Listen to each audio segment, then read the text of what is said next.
Hey, this is Joe Price. I'm the director of the BYU Record Linking Lab, and I'm making this video for my friend and former student, Cal. I'm super glad to be able to make this video. Sorry I couldn't be there in person. I'm going to be at a activity with my two boys in the Kalani Satake show, but I'm super excited to show you some of the tools that we've developed. And these are really great ways to help improve the family tree by attaching records to people on the tree. So let me show you. I'll just share my screen. Okay, so here we are in this tool called PowerLinker. And what you see here is on the left, you see people in a record, and on the right, you see people on the family tree. And our job is to decide if these two families are the same. Now, one of the nice things is we're going to use color to point you to things that we think are spot on the same. So the name of the person's the same, and their dad's name is the same. And we point out things in red that you should be a little cautious about.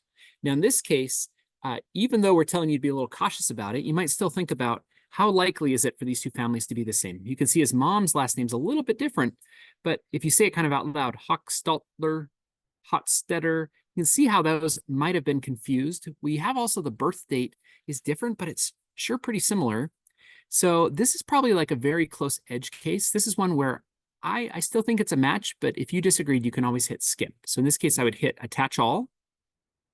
Okay, and then it pulls up the next one. Okay, so here's one now where we have a Cleophene and a Josephine. We have Clifton. The birth year is off a little bit, so this one I'm going to skip. It could probably still be a match. We're going to skip it. Oh, this is a good one. Look at this, how everything is green. This one looks really awesome. And so we're going to hit attach all.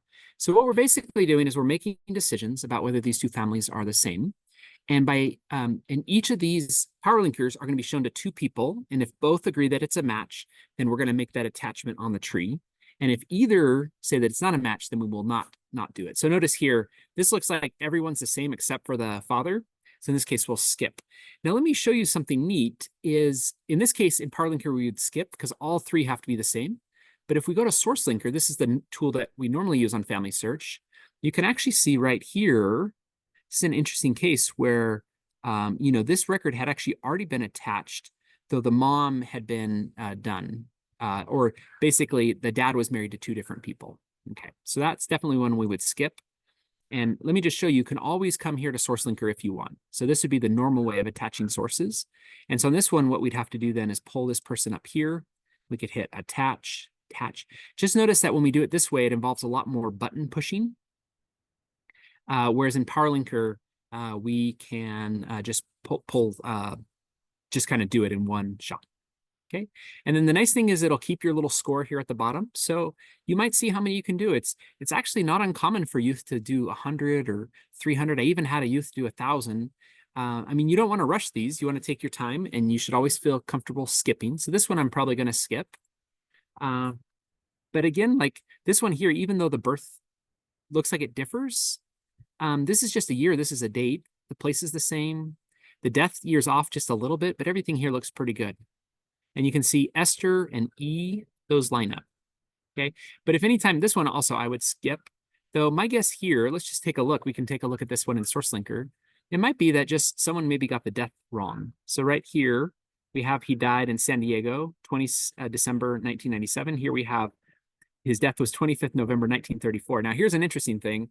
This you can actually tell is a correct match, but they got the death date wrong here. It looks like they just copied the birth date over because this little thing tells you he applied for Social Security in 1952. Now, I don't think he could apply for Social Security if he'd already died. So in this case, then we will do the attach. And so that information kind of gets connected over. Okay, so that's our tool. It's called PowerLinker. It's a great place to start. Let me show you one other tool.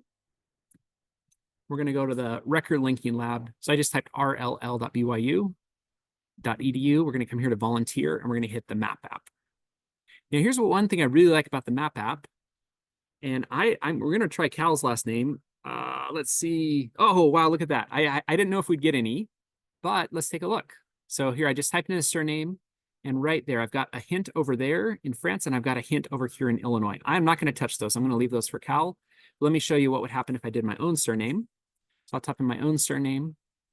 So here we have a bunch. I'm going to click on the dot. And then as I come in here, notice I can open up the details. And this looks like a great match. You can see the birth date's the same, the death date's the same, the name's the same. So I'm going to attach that. Let me show you something cool you can do next. I'm going to go to this person's page and I'm going to hit view my relationship. So let's see if I'm related to this person. No, so it turns out I was not related to this person, but a lot of the times I find as I'm working on prices, I'm often related to people. Here's one in Idaho. Maybe I'll have a better chance of being related to them. And so again, once this thing comes up here in Source Linker, we'll make a decision about whether it's a match. So you can see here the death date's the same. The birth is off just a little bit. You got Idaho, name's the same. I think this one looks like a match. Let's just take a look. Let's come in here. And you don't have to check every time.